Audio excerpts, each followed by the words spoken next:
নাটোর মহাসড়কে টমেটো ফেলে সড়ক অবরোধ করলেন কৃষকরা। বর্ধিত ভ্যাট শুল্ক প্রত্যাহারের দাবি জানিয়ে নাটোর রাজশাহী মহাসড়কে টমেটো ফেলে সড়ক অবরোধ করেছে কৃষকরা। এই সময় মহাসড়কের দুপাশে যান চলাচল বন্ধ হয়ে যায়, ফলে ভোগান্তিতে পড়ে ঢাকা ও রাজশাহীগামীর শত শত যাত্রীরা।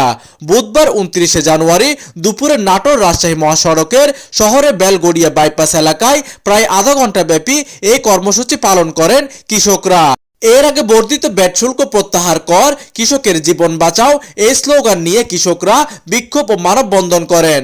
এই সময় কৃষি বিরোধী এনবিআর চেয়ারম্যানের পদত্যাগের দাবি জানিয়ে নানান স্লোগান দেয় কৃষকরা।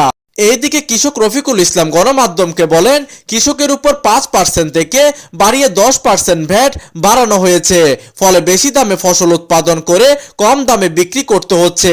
1 বিঘা জমিতে 50,000 টাকায় টমেটো চাষ করে তা 20,000 টাকায় বিক্রি হচ্ছে না, ফলে চাষিরা লোকসানে পড়েছে। অবিলম্বে এই ভ্যাট প্রত্যাহারের দাবি জানান।